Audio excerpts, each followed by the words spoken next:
Hi, xin chào mọi người, mình là Kaylee, chào mừng mọi người đến với vlog một tháng sống thử ở Đà Nẵng của mình. Let's go!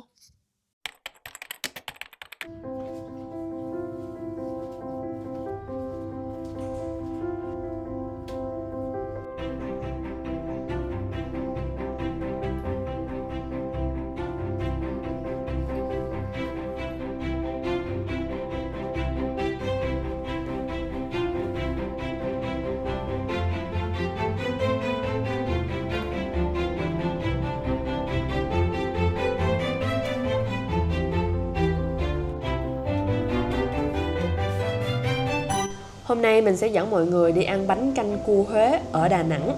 Mình vô tình đọc được cái tên của cái quán này ở trên Google Maps. Nó đủ bao để cho mình đi thử. Đó là bánh canh cua rời Huế Việt Cố Đô. Mình đoán chủ quán là người Huế đến Đà Nẵng bán bánh canh lấy tên hoài niệm về Cố Đô. Thì mình có ăn bánh canh cua ở Sài Gòn rồi, còn bánh canh cua Huế thì chưa thử, nên hôm nay thử xem sao. Quán có một cô đứng quầy bán và một bé phục vụ. Cả hai đều nói giọng Huế rất dễ thương. Theo khẩu vị của mình thì món này ăn tạm được, ăn lạ miệng lắm. Lúc bưng ra thì nước lèo còn nóng nên có độ sệt, nhưng mà khi nguội thì sẽ bị lỏng như nước. Sợi bánh canh bột lọc dai, nước dùng ngọt thanh, hơi lợn cợn gạch cua. Mình gọi tô lớn 30.000, có chả cua, chả heo, rong biển, thịt cua thật và một cục riêu cua. Quán sạch sẽ, ngăn nắp, cho thấy sự chỉnh chu và tâm huyết của người bán. Quán nằm ở địa chỉ 183 Đống Đa, có dịp mọi người ghé ăn thử cho biết nha.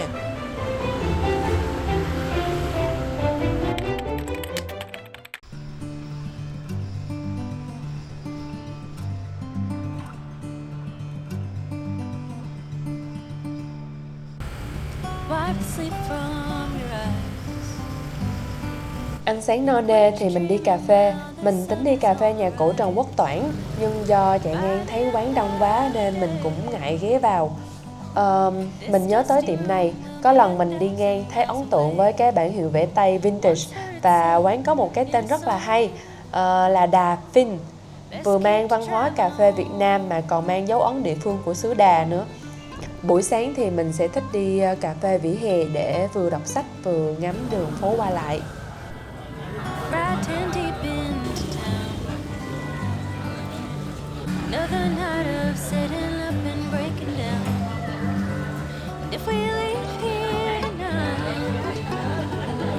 Sẵn tiện mình xin chia sẻ văn hóa cà phê của người Đà Nẵng.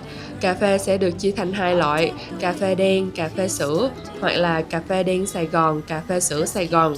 Nếu như mình gọi cà phê sữa thì sẽ được phục vụ một tách cà phê, có sẵn sữa đặc và một ly đá riêng. Còn nếu mình gọi cà phê sữa Sài Gòn thì cà phê và sữa sẽ được lắc lên và đổ ra ly cao kèm ống hút. Từ quán lớn đến quán nhỏ đều sẽ có hai loại chính như vậy.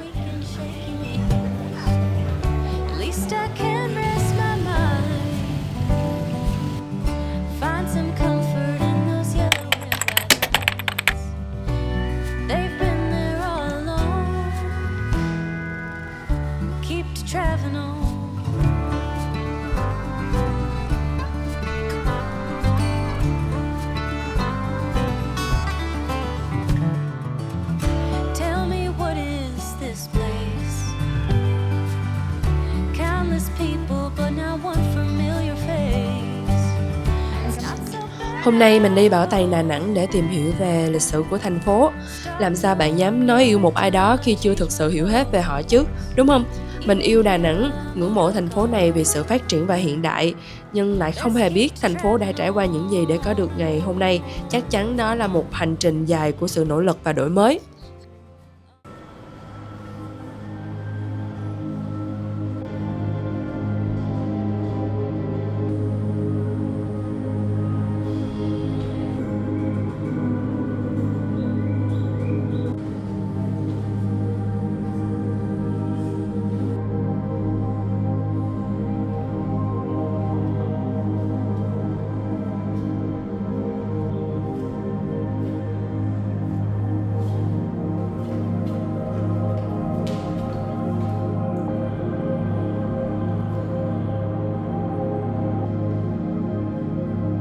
Lịch sử thành phố được kể theo một dòng chảy liền mạch theo các giai đoạn của lịch sử từ thời tiền sử đến thời hiện đại, mang tính tương tác cao. Mình thật sự bất ngờ với sự hiện đại và sự đầu tư chỉnh chu về cơ sở vật chất cũng như giá trị nội dung của bảo tàng. Lúc đi, mình không hề biết bảo tàng chỉ vừa mới mở cửa đón khách gần được 4 tháng. Theo như tìm hiểu thì công trình này được đầu tư 500 tỷ để được cải tạo từ năm 2021 và mới khánh thành vào tháng 3 năm 2025. Bảo tàng tọa lạc tại 42 Bạch Đằng, trước đây là tòa thị chính Đà Nẵng, được xây dựng từ thời Pháp thuộc, đã hơn 100 năm tuổi, là đâu đó cùng thời với cái nhà cổ ở Trần Quốc Toản á mọi người. Bảo tàng Đà Nẵng gợi mở và dẫn dắt người xem tham quan trải nghiệm, tìm hiểu về tự nhiên và lịch sử xã hội Đà Nẵng, những câu chuyện về văn hóa cũng như khát vọng đi lên của một trong những trung tâm kinh tế xã hội lớn của cả nước.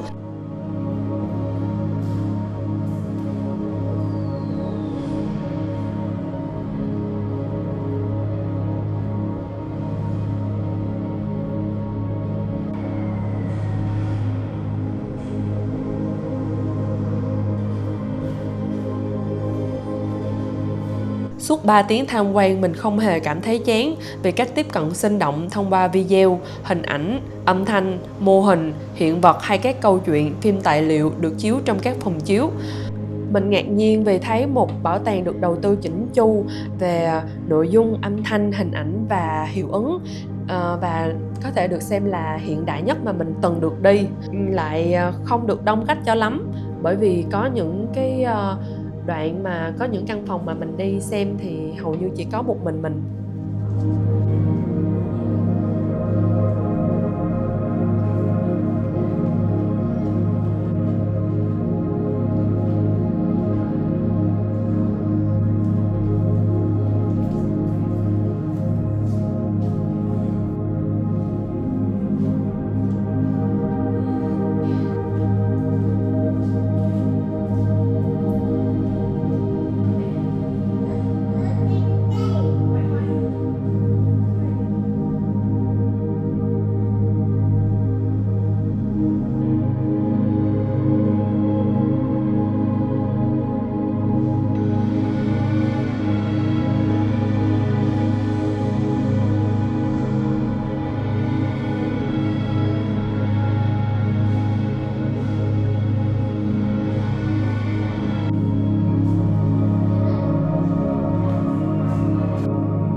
Chân và tiếng nói im lặng ở thời gian. Dân làng Trổ không hay nhớ rõ làng mình thành lập từ năm nào. Trong ký ức người già, vào những năm chiến tranh, khe đá này đã trở thành chỗ ngủ cho nhiều gia đình từ nhiều phương khác nhau trôi dạt vào sau những tháng ngày lênh đênh do thời cuộc. Và khu ấy không đủ đầy đặn.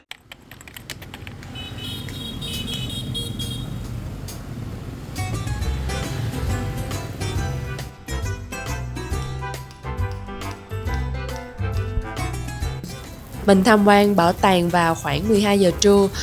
Khi tham quan xong thì cũng tầm hơn 3 giờ. Giờ này thì chỉ có đi ăn hàng là hợp lý. Mình nhớ tới tiệm bánh tráng dì em. Mỗi lần mà chạy ngang tầm giờ này là mình thấy nó siêu đông luôn, nên hôm nay mình quyết định ghé thử. Nhưng hôm nay quán dì em lại nghỉ nên là mình đi sang quán đối diện là quán bánh tráng dì lớn. Dì lớn và dì em bán đối diện nhau luôn nha.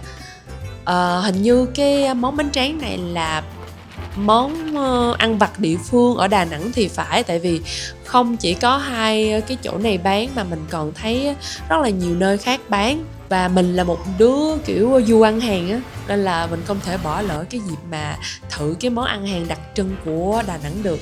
Đây là món ăn vặt có bánh tráng kẹp với các loại topping như là pate, trứng, khô bò và một vài loại khác mình không nhớ nữa, sẽ được cuốn theo cái hình tam giác và được nướng trên lửa hồng. Khi ăn thì sẽ được chấm với một loại sốt hình như là sa tế hoặc là mắm ruốc, mình cũng không phân biệt được nữa. Thì nói chung là ăn cũng vui miệng thôi, chứ mình thấy bánh tráng mắm ruốc của Phan Thiết vẫn đỉnh nha.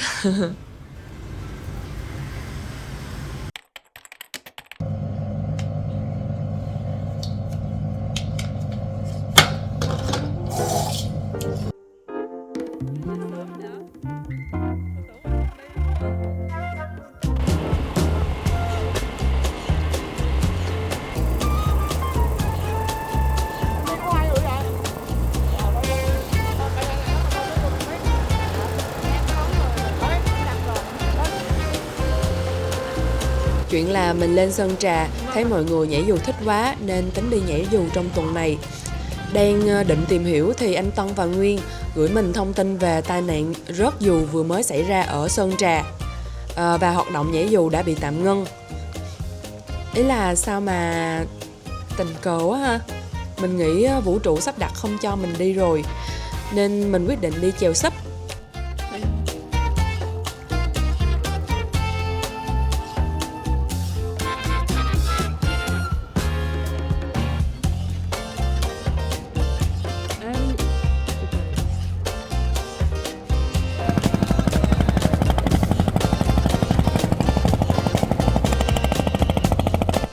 Chuyến chèo sấp này cũng khá là bất ổn nha. 5 giờ sáng, Nguyên ghé chở mình ra bãi sấp ở biển Mân Thái. Chỗ này là do mình đi dạo biển thấy anh này cho thuê sấp nên mới đăng ký đi. Giá ảnh cho thuê là 200.000 một tấm vào cuối tuần. Đi một người hay hai người cũng đều tính tiền một tấm. Tới nơi mình không ngờ mọi người đi đông như vậy, cũng tầm 200 tới 300 tấm sấp với biển người lên đên trên mặt nước. Có một bãi đá ở ngoài biển gọi là hòn sụp với rặng san hô và những đàn cá nhỏ bơi bên dưới. Lúc đi thì mình có đem theo chiếc DJI Action Cam để quay phim dưới nước, còn điện thoại thì mình cho vào túi treo lên cổ. Chỗ mình cho thuê sấp thì có một bạn hướng dẫn rất nhiệt tình. Bạn hỏi mình có cần quay phim không để bạn lặn xuống quay cảnh dưới nước cho mình. Rồi bạn chỉ tụi mình tới chỗ có nhiều san hô. Tới đó hai đứa mình gặp được một chú người Đà Nẵng hay chèo sấp buổi sáng. Chú dẫn tụi mình đi tìm cá bơi dưới san hô. Mình quay được cũng nhiều đoạn dưới nước, nhưng do hơi yếu á, nên mình không lặn được lâu, nên tính về nhà mở camera xem lại. Cái camera của mình hiện cái dòng chữ này nè. Mình lên YouTube và hỏi thì được hướng dẫn làm format thẻ. Vừa bấm format xong thì người hướng dẫn nói là làm cách này toàn bộ dữ liệu sẽ bị xóa. Trời đất ơi, tôi hoảng hồn. Vô xem lại không còn gì trong đó cả. Vậy là xong công tình một buổi quay phim lặn chụp tìm cá dưới san hô. May mà quay được vài đoạn bằng điện thoại. Nhưng mà chưa hết nha. Lúc mà nhảy xuống dưới nước Nguyên còn bị rớt cái mắt kính nữa. Một cuối tuần thật là vui vẻ mà.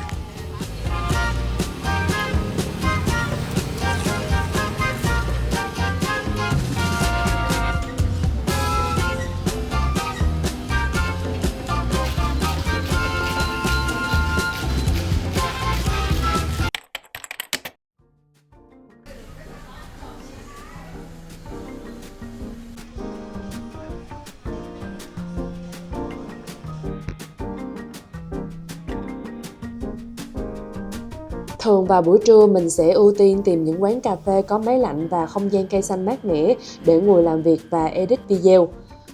Mình làm video với tâm thế làm cho vui, cũng như là làm để có kỷ niệm, khi nào về nhà thì mình sẽ xem lại. Vậy mà không ngờ lại được mọi người đón nhận nhiệt tình đến như vậy. Vlog ở Đà Nẵng đầu tiên của mình đã được hơn 12.000 lượt xem sau 10 ngày. Lý do mà mình muốn làm video trong lúc mình đi vì mình muốn ghi lại những cái cảm xúc mới nhất mà mình vừa mới trải qua. Vì mình sợ khi về nhà là mình sẽ quên hết và sẽ kiểu kể lại không có đầy đủ những cái sự kiện cũng như là cái cảm xúc ngay lúc đó. Do mới tập làm cũng như tự học edit từ các video trên mạng nên là có những cái thiếu sót và những cái lỗi kỹ thuật mà mình vẫn chưa có xử lý được. Lúc vừa làm xong thì mình phải tranh thủ mình xuất cái file liền, bởi vì mình sợ máy tính của mình yếu á, nó sẽ không chịu được cái phần mềm edit á, thì có thể nó sẽ bị lỗi và mất hết cái project, mất hết cái công trình mà mình ngồi dựng. Lúc mà phát hiện ra cái lỗi âm thanh ở vlog thứ hai, tức là nó bị lỗi như vậy, kiểu đường âm thanh nó không có chia đều ra hai bên, mà nếu mình dùng tai nghe á, một bên thì là đường nhạc còn một bên sẽ là giọng nói, thì nó sẽ rất là khó chịu. Thì mình muốn vào cái phần mềm edit và mình chỉnh lại, nhưng mà lúc đó nó lại bị đơ, nó load rất là chậm, nên là mình đành phải dùng cái file lỗi đang có để up video lên YouTube và đành xóa hết các cái dữ liệu trên máy để mà có thể làm được những cái video sau. Và dù có rất là nhiều lỗi cũng như chưa có được hoàn thiện, nhưng mình lại nhận được những cái chia sẻ và comment tích cực của mọi người, là mình rất là vui và có động lực để hoàn thiện hơn những cái video sau. Cảm ơn mọi người rất nhiều vì đã theo dõi hành trình của mình tới tập cuối. Love you!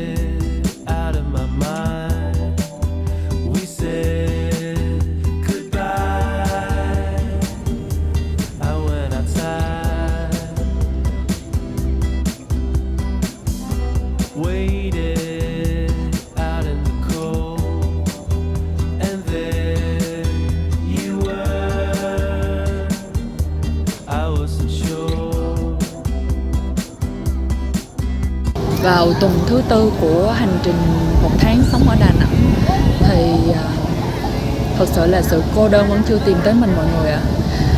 Nhưng mà cái sự ám ảnh về việc cô đơn nó lại tìm tới mình nha. Bởi vì mình tự hỏi là tại sao mình đang ngồi với một đám đông với những người hoàn toàn xa lạ, nhưng mình lại không cảm thấy cô đơn. Nhưng có đôi khi mình lại cảm thấy cô đơn khi xung quanh là những người mình quen biết. Mình cũng không hiểu nữa tại sao vậy nhỉ.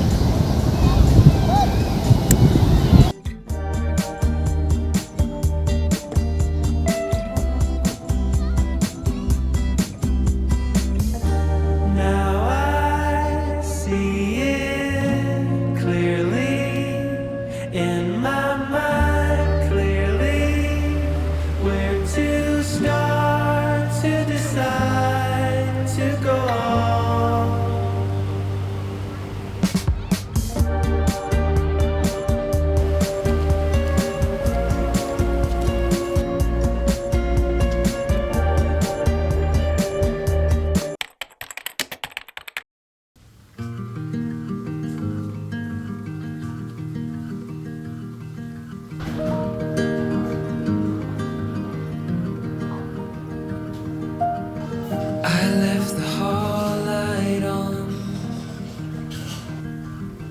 in case you come back home. I sent a text that I was wrong. Oh, won't you come back home? Why won't you come back home?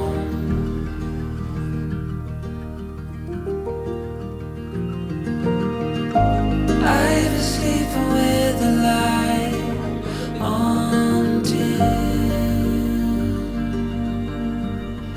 1 tháng ở Đà Nẵng thật trọn vẹn, tuy mọi thứ không như dự tính ban đầu mà còn đi xa hơn những gì mà mình mong đợi. Mình vẫn chưa học vẽ, nhưng mình đã bắt đầu làm YouTube. Mình chưa đạp xe đi Huế, nhưng mình đã chinh phục Sơn Trà. Mình không đi những quán mà mình đã lưu, nhờ vậy mà mình tìm được những nơi mà mình yêu thích. Mình không nhảy dù, còn chèo sấp thì bị mất vai, nhưng không sao, mình vẫn rất vui. Và mình nhận ra là đôi khi cuộc đời sẽ không đi theo kế hoạch như mình mong muốn, vì vũ trụ đã chuẩn bị cho mình một kế hoạch khác, và việc của mình là mở lòng và bước vào cánh cửa mới với những điều bất ngờ phía trước. Stars fell out, the moon turned gray. The wind keeps whispering your name my way.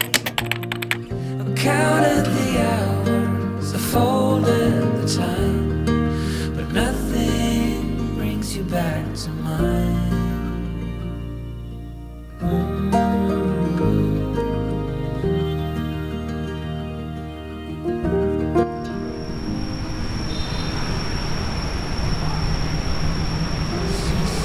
Vé vào bảo tàng là 60.000 nha mọi người.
I was born here, this area.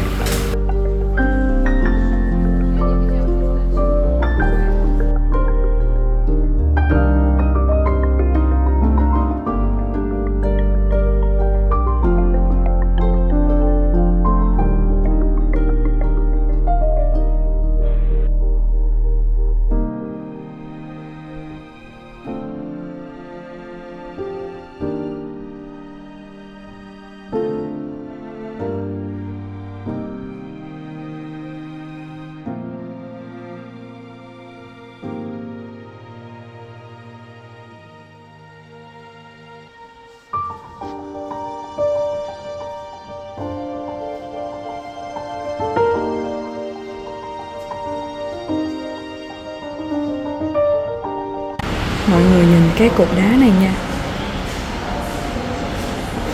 Thật sự là mình rất khâm phục người xưa. Sao mà họ có thể làm được những cái chi tiết như vậy, rất là chi tiết.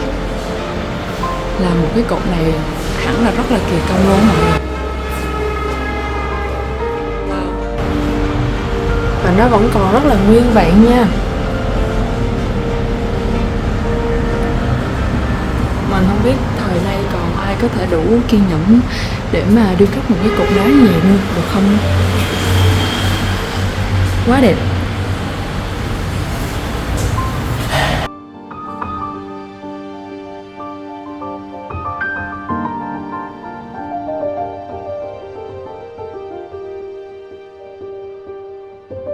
Mình nghĩ đất nước Chamba hồi xưa đã từng là một đất nước giàu có, bởi vì phải thực sự giàu có thì mới có thể quan tâm tới nghệ thuật điêu khắc và phát triển nó tới mức này đó. Mọi người nhìn nè. Đây là tác phẩm nghệ thuật vào mấy trăm năm trước. Với tài năng và sự sáng tạo như thế này thì chắc hẳn người Chamba thời xưa đã có một đời sống tinh thần rất là cao. Mình thật sự rất là ngưỡng mộ họ. Nhưng mà mình tự hỏi là họ đâu rồi nhỉ?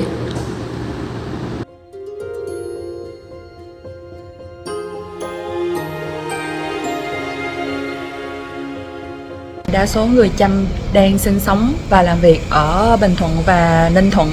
Thì mình sinh ra và lớn lên ở Phan Thiết. Thì ở Phan Thiết có một đền tháp Chăm tên là Bosanu. Hồi nhỏ thì mình cũng có thấy người Chăm họ mặc đồ truyền thống dân tộc của mình đi ở ngoài đường, lâu lâu vẫn thấy.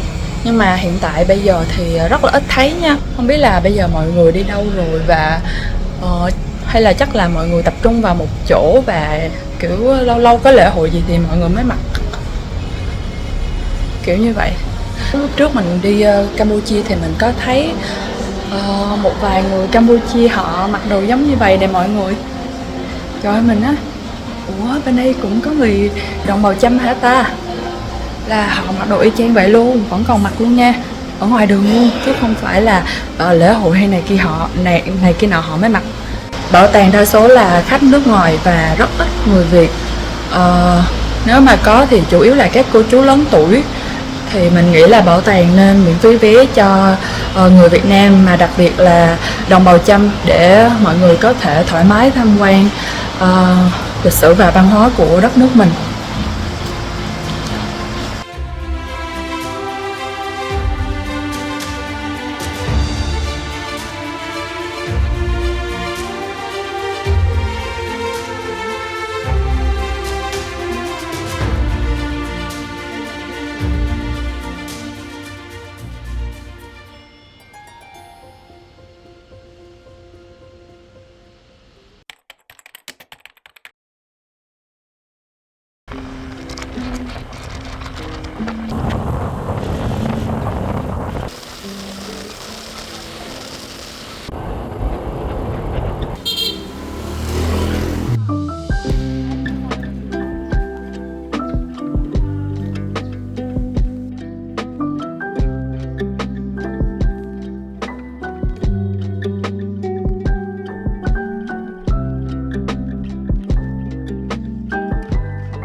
Hôm nay mình có hẹn xuống Hội An cùng Hoa để gặp Vương, kỷ niệm tròn 10 năm ngày đạp xe xuyên Việt.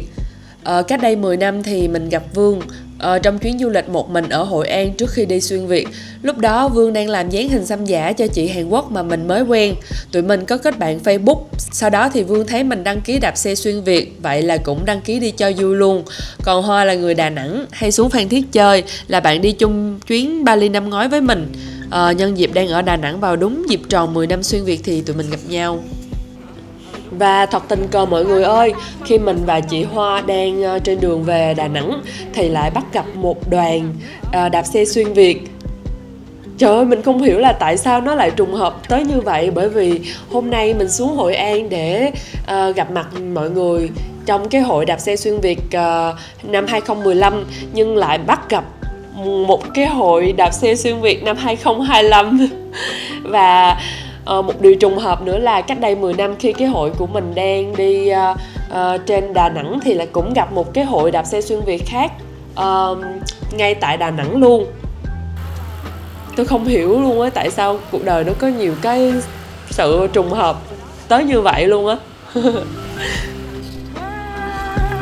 Mọi người ơi, hôm nay mình gặp một đoàn xe xuyên Việt.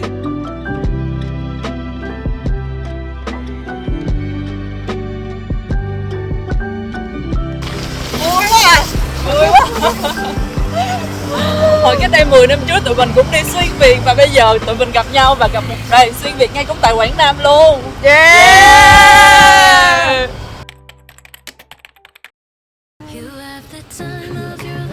Hello chị.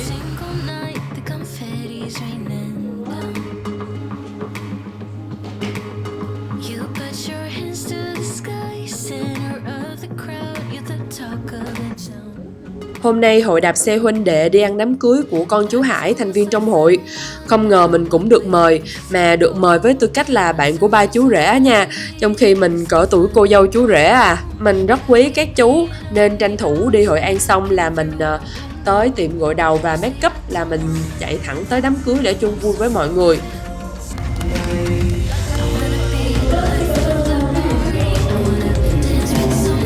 Hữu duyên lắm mới gặp và quen biết và được mọi người yêu mến.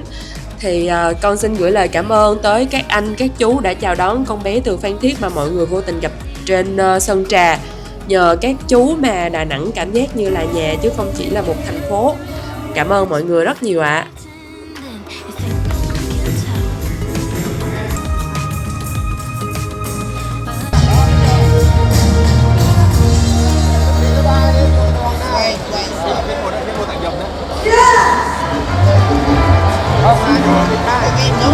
Hội xe đạp cảm ơn em có mặt buổi tiệc ngày hôm nay. Em là người đẹp nhất trong buổi tiệc. Vậy là mình đã có một tháng sống thật trọn vẹn ở Đà Nẵng. Nếu như mà có cơ hội thì mình rất muốn được ra đây sinh sống và làm việc. Vâng, mình cũng không biết khi nào nữa. Nhưng mà mùa hè của mình thì vẫn chưa kết thúc ở đây đâu nha. Hẹn mọi người ở vlog tiếp theo tại Hội An. Yay, bye, see you.